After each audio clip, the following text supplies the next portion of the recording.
Kitchen. ఈరోజు మనము క్యాబేజీతో పకోడీ తయారు చేస్తాము. దానికి కావాల్సిన పదార్థాలు: క్యాబేజీ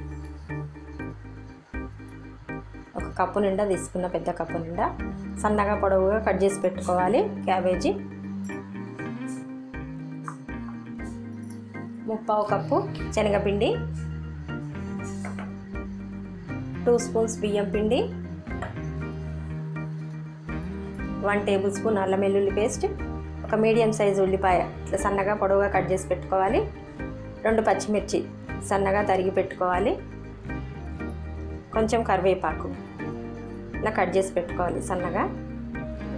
జీలకర్ర 1/2 టేబుల్ స్పూన్, పసుపు 1/2 టేబుల్ స్పూన్, కారము 1/2 టేబుల్ స్పూన్, ఎందుకంటే మనం పచ్చిమిర్చి కూడా వేసుకుంటాం కదా, చూసి వేసుకోవాలి కారము.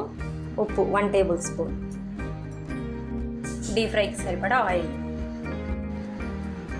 ఒక బౌల్ తీసుకొని ఇవి కలుపుకోవాలి. ఇవన్నీ కలుపుకునే వరకు, పకోడీకి కలుపుకునే వరకు ఆయిల్ వేడవుతుంటుంది. స్టవ్ ఆన్ చేసి పెట్టుకుందాం. ఆయిల్ పెట్టుకుందాం. ఆయిల్ వేడవుతుంటుంది. అప్పటి వరకు ఇవి కలుపుకుందాం. ఇది బౌల్లో క్యాబేజీ వేసుకుందాము.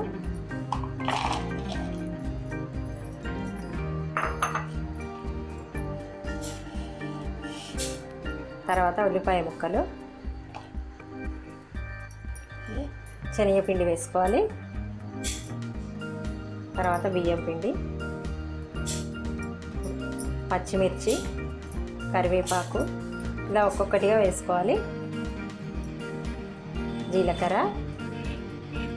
వాము అయినా వేసుకోవచ్చు, నేను జీలకర్ర వేసుకుంటున్నాను. పసుపు, కారము, ఉప్పు, తర్వాత అల్లం వెల్లుల్లి పేస్ట్.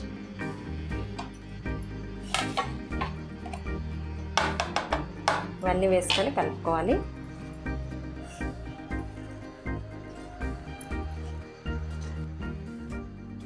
వన్ స్పూన్ వేడి నూనె వేసుకోవాలి. వేసుకొని మంచిగా గట్టిగా పిసుకుతూ కలుపుకోవాలి. నేను నీళ్ళు ఏం పోయలేదు, దీంట్లో తడే సరిపోతుంది. ఇది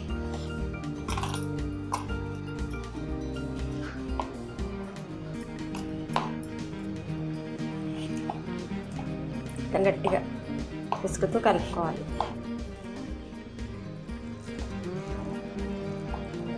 కలుపుకోవాలి. ఇప్పుడు పకోడీలు వేస్తాం.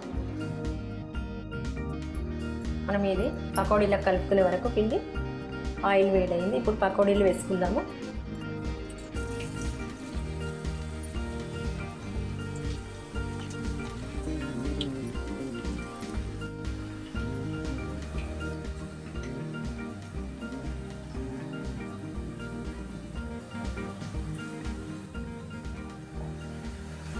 ఆయిల్లో నుంచి తీసేసుకుందాం. ఇది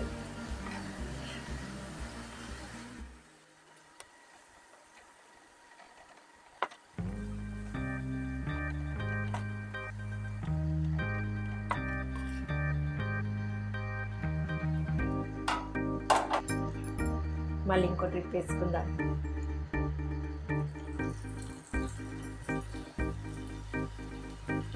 మాడనీయకుండా ఎర్రగా వేయించుకోవాలి.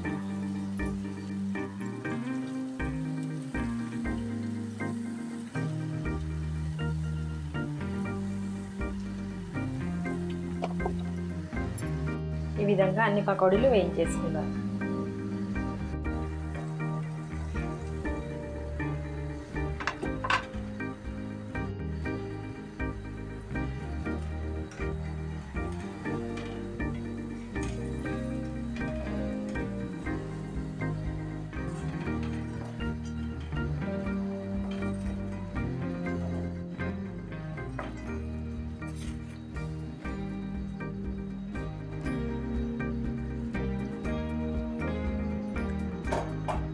క్యాబేజీ పకోడీ రెడీ అయినాయి. క్యాబేజీ పకోడీ చాలా పర్ఫెక్ట్గా వచ్చింది. ఉప్పు కారం కూడా కరెక్ట్గా సరిపోయింది. ఈ క్యాబేజీ పకోడీ మీకు నచ్చినట్లయితే లైక్ చేయండి, షేర్ చేయండి, కామెంట్ చేయండి, సబ్స్క్రైబ్ చేయండి.